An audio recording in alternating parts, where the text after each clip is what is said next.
নমস্কার বন্ধুরা, কেমন আছেন আপনারা সবাই? আশা করছি আপনারা সবাই সুস্থ আছেন, ভালো আছেন। আপনারা কখনো চা ছাঁকনিতে সেফটি পিনের ব্যবহার করেছেন, কিংবা আপনারা পুরনো বালতিতে কখনো এইভাবে সায়া পরিয়ে দেখেছেন? এমনই কিছু অসাধারণ টিপস শেয়ার করব আপনাদের সঙ্গে। চলুন তাহলে আজকের টিপসগুলি আমরা দেখে নিই। ফার্স্ট যে টিপসটি শেয়ার করছি, আমরা যখন কোনো কিছু সবজি বা ফল এই জাতীয় কিছু কিনে নিয়ে আসি, দেখা যায় এই ধরনের পলিথিনগুলো পেয়েই যায়। আর এই ধরনের পলিথিন নানা কাজে কিন্তু আমরা ব্যবহার করি। ঘরের মধ্যে এখানে সেখানে রেখে দিই, এতে ঘরটাও আমাদের অগোছালো মনে হয়, জঙ্গল মনে হয়। আর অনেক সময় ফেলে দিলে যখন প্রয়োজন হাতের কাছে খুঁজে পাওয়া যায় না। তাই কিভাবে রাখলে সবগুলো পলিথিন সুন্দরভাবে গোছানো থাকবে, এর জন্য দেখুন একটির ওপর একটি পলিথিন আমি এইভাবে রেখে নিচ্ছি। সবগুলো পলিথিন এইভাবে যদি আমরা গুছিয়ে রাখি, তাহলে কি হবে, বের করতে সুবিধা হবে।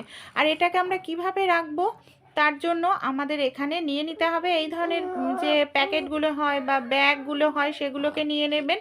এইভাবে দেখুন এটাকে আমি ভাঁজ করে নিচ্ছি। তারপর কি করব, নিচের দিকটায় আমি এইভাবে কাঁচির সাহায্যে সামান্য একটু অংশ কেটে নিচ্ছি। ঠিক মাঝখান বরাবর কাটবো, তাহলে কিন্তু সুবিধা হবে। এই যে দেখুন, ঠিক মাঝখানটায় ভাঁজ করে নিয়ে আমি এইভাবে কেটে নিলাম।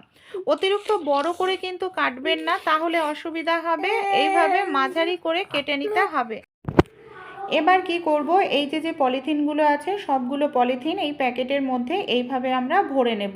এই দেখুন, এইভাবে আমি নিচের দিকটা ভরে নিচ্ছি, এতে পলিথিনগুলো পড়েও যাবে না আর সুন্দরভাবে গোছানোও থাকবে। কিভাবে আমরা বের করব, যে আমাদের ঘরের যে কোনো জায়গায় হ্যাং করার যেখানে জায়গা আছে, সেখানে আমরা ঝুলিয়ে যদি রাখি, এর ভেতরে কি রয়েছে বাইরে থেকে বোঝাও যাবে না। যখন প্রয়োজন তখন নিচ থেকে এইভাবে আমরা আলতো করে যদি টান দিই, তাহলে কিন্তু খুব সহজেই পলিথিনগুলো আমাদের বের হয়ে আসবে। এই দেখুন এইভাবে। আর ঘরটাও অগোছালো মনে হবে না, এখানে সেখানেও পলিথিন আমাদের থাকবে না। আর যখন পলিথিন শেষ হয়ে যাবে, আবার কিন্তু প্যাকেটের ওপর থেকে আমরা পলিথিন ভেতরে ঢুকিয়ে রাখতে পারবো। ভালো লাগলে টিপসটি অবশ্যই কিন্তু আপনারা অ্যাপ্লাই করে দেখতে পারেন। এখানে আমি নিয়ে নিয়েছি একটি চার্জার। এই ধরনের ফোনের চার্জার আমাদের প্রত্যেকের বাড়িতেই থাকে, আমরা প্রত্যেকেই কম বেশি ব্যবহার করে থাকি। এখানে আমি নিয়ে নিয়েছি একটি পৃষ্ঠা। কি করব, স্কোয়ার করে পৃষ্ঠাটাকে আমি এইভাবে কাঁচির সাহায্যে কেটে নিচ্ছি। তারপর পৃষ্ঠাটাকে আমি ভাঁজ করে নেব। ভাঁজ করে নিয়ে এই যে চার্জারের যে পিনটা আছে, পিন অনুযায়ী আমি এখানে ছোট ছোট করে দুটো কাট লাগিয়ে দেবো, মানে ছোট ছোট করে দু জায়গায় এইভাবে আমি কেটে নিচ্ছি। তারপর কি করব, এই যে চার্জারের যেখানে পিন রয়েছে, চার্জারের পিনের ভেতরে আমরা চার্জারটাকে এইভাবে দেখুন আমাদের ঢুকিয়ে নিতে হবে। তারপর এটাকে আমরা কিভাবে ব্যবহার করব, কোথায়, চলুন দেখে নিই। আমরা কম বেশি প্রত্যেকেই ফোন চার্জ করে থাকি। অনেক সময় দেখা যায় ফোন চার্জে বসাই, সুইচ দিয়ে দিই, কিন্তু আমাদের ফোন চার্জ হয় না, চার্জারটা লুজ হয়ে যায়। সেক্ষেত্রে নতুন চার্জার কিনতে গেলে অনেকটা টাকাও আমাদের লেগে যায়। তাই নতুন চার্জার কেনার কোনো রকম প্রয়োজন পড়বে না। এইভাবে আপনারা চার্জারে একটি কাগজ কাটিং করে লাগান, এতে আপনাদের টাকাও বেঁচে যাবে। খুব সুন্দরভাবে ফোনটাও আপনারা কিন্তু চার্জ করতে পারবেন। ভালো লাগলে ট্রাই করবেন। ছোট্ট সূচে সুতো পরাতে আমাদের অনেকেরই কিন্তু খুব অসুবিধা হয়। তাই খুব সহজেই ছোট্ট সূচের মধ্যে সুতো পরিয়ে নিতে পারবেন, যাদের চোখে সমস্যা রয়েছে। এর জন্য আর কোনো রকম বাজার থেকে কিছু কিনতে লাগবে না। আমাদের বাড়িতে এই ধরনের কিন্তু অনেক পুরনো সেফটি পিন থাকে, জং ধরে গেছে, বাঁকা হয়ে গেছে, নষ্ট হয়ে গেছে, আমরা ব্যবহার করি না। সেরকমই একটি সেফটি পিন নিয়ে নিয়েছি। আমাদের বাড়িতে যে ইলেকট্রিক ওয়্যার থাকে, মানে কারেন্টের তার, তার ভেতর থেকে আমি একটি তামার তার নিয়েছি। একেবারে সরু তার নিয়েছি, যে কোনো ছোট সূচেও আমরা খুব সহজেই পরাতে পারবো সুতো। এবার দেখুন আমি এইভাবে ইউ মতো করে ভাঁজ করে নিয়েছি। সেফটি পিনটার পেছন দিকটায় তামার তারটাকে এইভাবে রাখবো।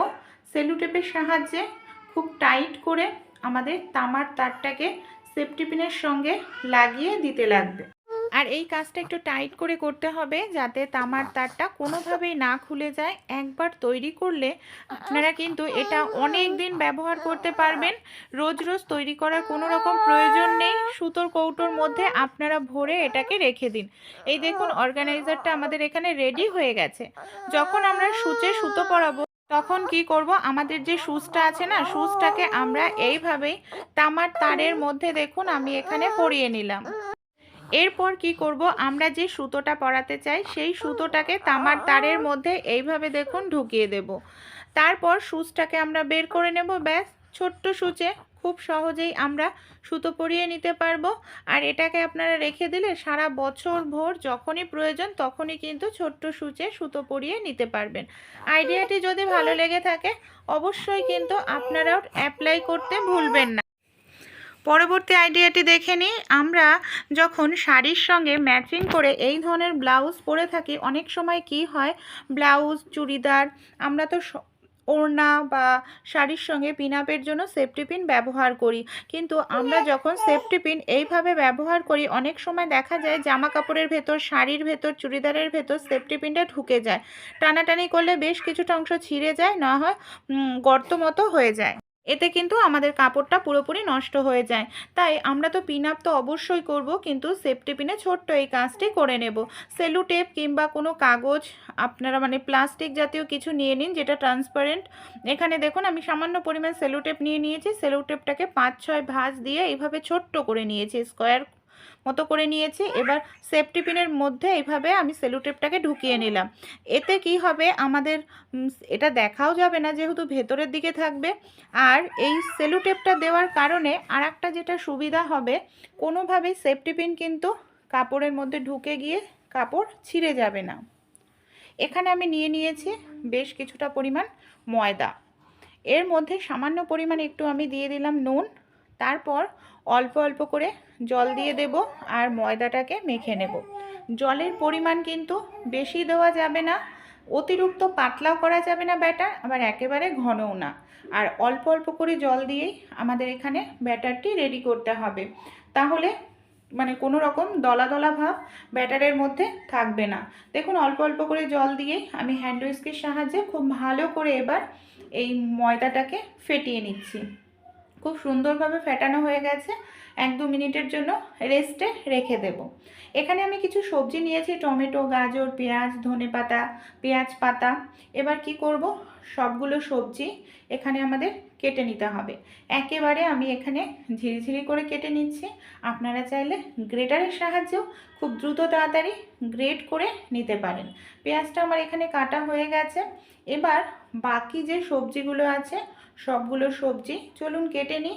আপনারা আপনাদের পছন্দের মতো সবজি এখানে দিয়ে দিতে পারেন, যেটা বাড়িতে থাকে সেই সব সবজি দিয়ে এইভাবে একদম ঝিরিঝিরি করে কেটে নেবেন।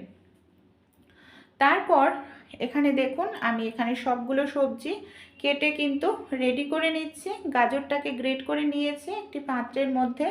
গাজর, পেঁয়াজ, টমেটো, ধনেপাতা, পেঁয়াজ পাতা সবগুলো দিয়ে একটু নুন দিয়ে দিলাম পরিমাণ মতো। খুব ভালো করে নুন দিয়ে মিশিয়ে নেব।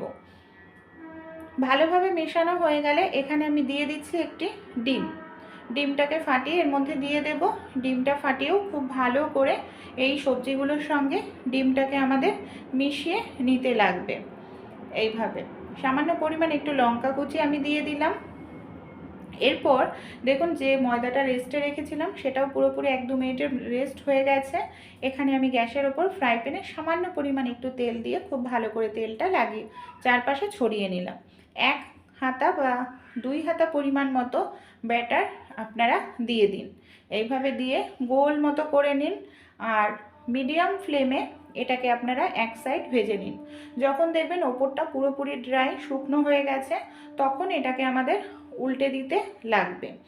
উল্টো সাইডও যখন সুন্দর একটি কালার চলে আসবে তখন এটাকে তুলে নিতে হবে। দেখুন কত সুন্দর একটি কালার চলে এসেছে। এটাকে আমি তুলে এবার রেখে নিচ্ছি। এরপর সামান্য পরিমাণ একটু তেল দিয়ে দেব আর যে আমরা সবজি ডিম দিয়ে রেডি করে রেখেছিলাম সেটা আমি এখানে সামান্য পরিমাণ দিয়ে এইভাবে খুব ভালো করে ছড়িয়ে দিচ্ছি। এবার গ্যাসের ফ্লেমটাকে মিডিয়ামে রেখে আবারও কয়েক সেকেন্ড একটু ভেজে নেব। কয়েক সেকেন্ড পর যে রুটি মতো তৈরি করে নিয়েছিলাম পরোটা মতো সেটাকে দিয়ে দিলাম।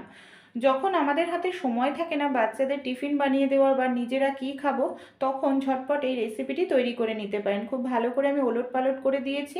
এই দেখুন কত সুন্দর সবজি দেওয়া ডিম পরোটা তৈরি হয়ে গেল। কোনো রকম তরকারির প্রয়োজন নেই, পুষ্টিগুণে ভরপুর। ভালো লাগলে ট্রাই করে দেখবেন। এই ধরনের শাড়ি বা যে কোনো যে মোটা পাড়ের শাড়ি, জরির পাড় থাকে, সেই সব শাড়ি যখন আমরা পিন আপ করি, দেখা যায় সেই শাড়ির পাড়টা আরও বেশি মোটা হয়ে যায়। এতে আমাদের সমস্যাটা কি হয়, যে আমাদের বাড়িতে যে সেফটি পিন থাকে, দেখা যায় সেফটি পিনের মাথাটা হয়তো ভোঁতা থাকে। আর সেফটি পিনের মাথা যদি ভোঁতা থাকে, অনেক সময় ঢুকতে চায় না, বা বাড়িতে হয়তো বড় সেফটি পিন যেটা রয়েছে একটিই রয়েছে, জং ধরা রয়েছে। আর জং ধরা সেফটি পিন দিয়ে পিন আপ করলে অনেক সময় জংয়ের দাগ কিন্তু দেখা যায় লেগে যায়। তাই বড় সেফটি পিন না থাকলে হাতের কাছে, বা থাকলেও অনেক সময় মুখটা ভোঁতা থাকে, এইভাবে একটি পুরনো চা ছাঁকনি, স্টিলের চা ছাঁকনি নিয়ে সেফটি পিনটাকে ভালো করে ঘষে নিন। এইভাবে ঘষে নিলেই দেখবেন জংটা পুরোপুরি উঠে যাবে, যে ভোঁতা মুখটা রয়েছে সেটা একেবারে ছুঁচলো হয়ে যাবে। এর ফলে যে কোনো মোটা জায়গায় খুব সহজেই আপনারা পিন আপ করে নিতে পারবেন, অসুবিধা হবে না। আমাদের বাড়িতে যে এই ধরনের বালতি থাকে, অনেক সময় বালতি দেখা যায় পুরনো হয়ে যায়, ফেটে যায়, আমরা ব্যবহার করি না। এই ধরনের বালতিগুলো ফেলে না দিয়ে ইউজ করতে পারি। এখানে আমি একটি পুরনো সায়া নিয়ে নিয়েছি। কিভাবে এটাকে আমরা ব্যবহার করব চলুন তাহলে দেখে নিই। এখানে মানে বালতির মধ্যে সায়াটাকে আমাদের পরিয়ে নিতে লাগবে। এর জন্য আপনারা যে কোনো পুরনো নতুন সায়া যেটা ব্যবহার করেন না, সেই ধরনের সায়া নেবেন। সায়াটাকে লম্বা করে নিন, আর সায়ার নিচের দিকটা এইভাবে গুটিয়ে নিতে হবে। যেরকমভাবে আমরা শাড়িতে কুচি করি না, ঠিক সেরকমভাবেই দেখুন আমি ছোট ছোট মতো প্লেট করে এইভাবে গুটিয়ে নিচ্ছি। পুরোটাই এইভাবে আমাদের গুটিয়ে নিতে হবে। তারপর এটাকে ঠিক ফুলের মতো এইভাবে ছড়িয়ে দিতে হবে, যাতে এক জায়গায় না জড়ো হয়ে থাকে। কেন এক জায়গায় জড়ো হয়ে থাকবেন আমি পরে জানাচ্ছি।